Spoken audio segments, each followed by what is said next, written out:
Olá, sejam todos muito bem-vindos ao nosso canal. No vídeo de hoje falaremos sobre a benevolência e a prática da caridade nos dias atuais. Eu sou Alan Pinto e este é o Horizonte Infinito.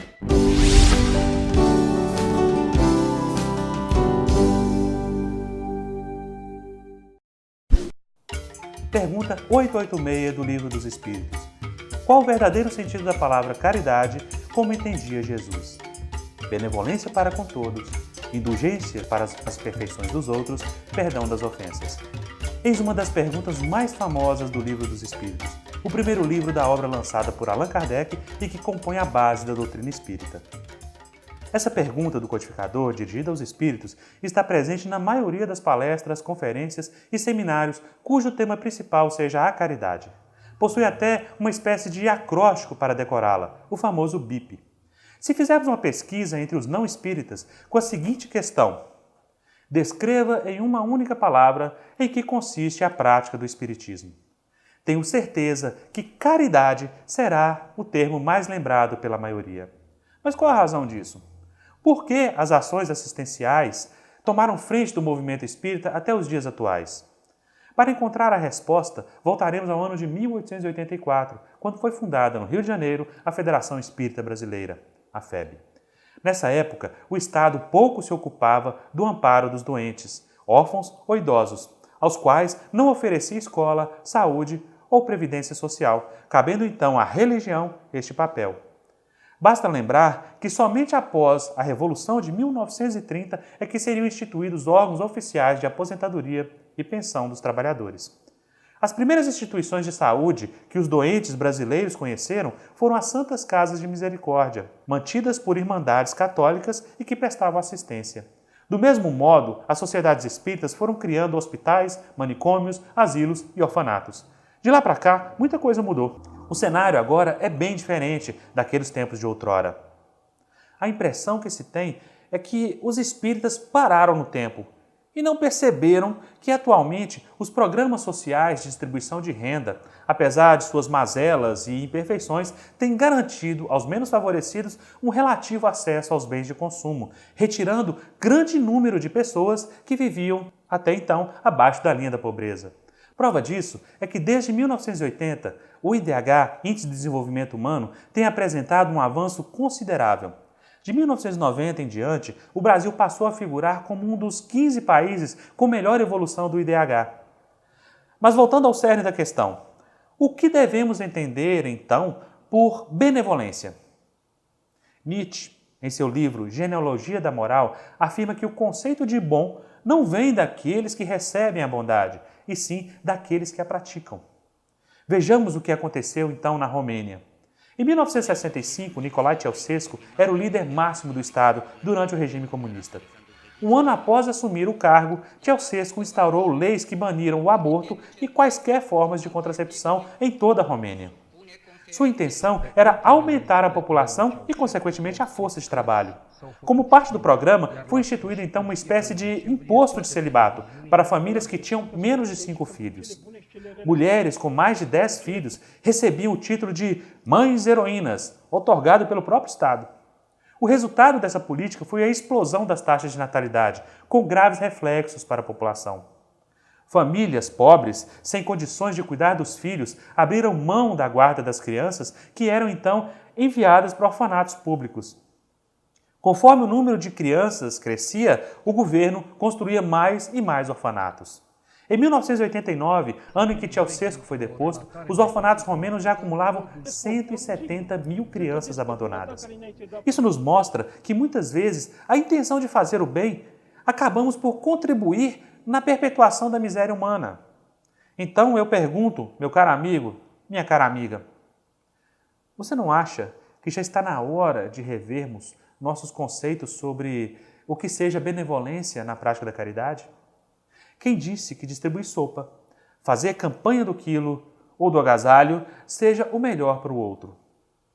Agora respondam sinceramente, quantas casas espíritas vocês conhecem que fazem esse tipo de ação e quantas casas promovem, por exemplo, a formação do cidadão com cursos profissionalizantes e orientações quanto aos seus direitos? Ah, mas isso não é nossa tarefa, dirão alguns. Assistencialismo também não, e ainda assim nós difundimos com muita naturalidade essa prática. Analisemos então os seguintes dados. Os espíritas apresentam-se com a maior proporção de pessoas com nível superior e os menores índices de brasileiros sem instrução, segundo o censo do IBGE publicado em 2012. Onde estariam esse contingente de pessoas instruídas e de boa educação? Distribuindo sopa uma vez por semana e se ufanando de serem caridosos? Allan Kardec, no item 25 do capítulo 18 da Gênese, é enfático ao dizer: o Espiritismo não cria renovação social. A madureza da humanidade é que fará dessa renovação uma necessidade. O Espiritismo é mais apto do que qualquer outra doutrina a secundar um movimento de regeneração. Por isso, é ele contemporâneo desse movimento.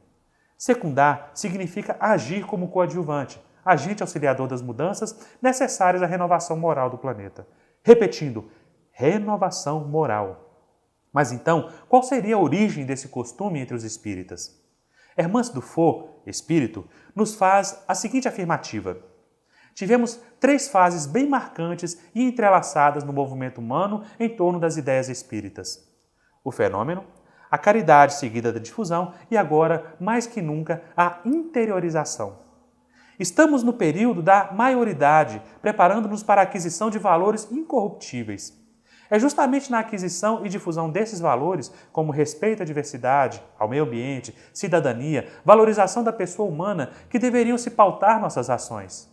Assim, os benefícios seriam muito mais consistentes, contribuindo para a promoção da dignidade daqueles que não mais seriam assistidos por uma mão benevolente, mas que acabariam por desenvolver as habilidades necessárias para romper com suas misérias e avançar em sua própria caminhada, com suas próprias pernas.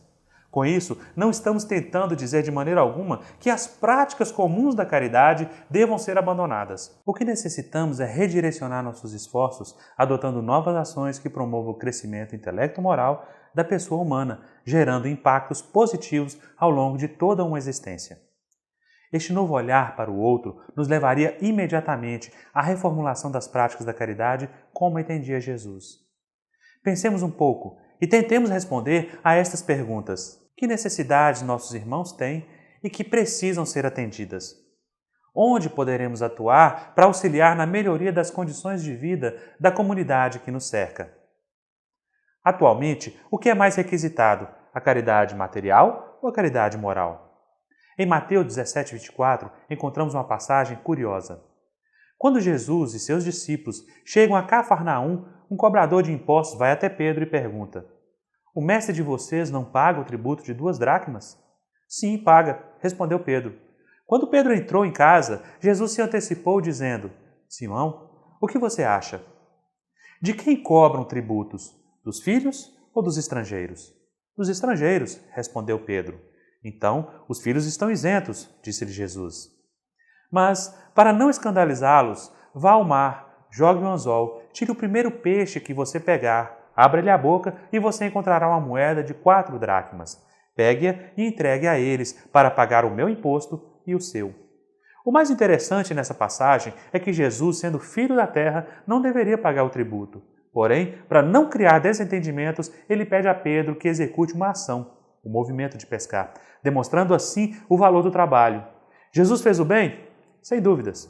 Mas o mais importante, nos ensinou também o valor do trabalho, uma vez que o problema foi resolvido, mas não sem esforço, não sem fazer a parte que nos caberia.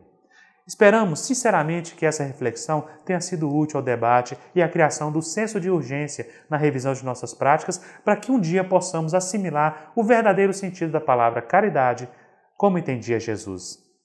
Pensemos nisso e até breve.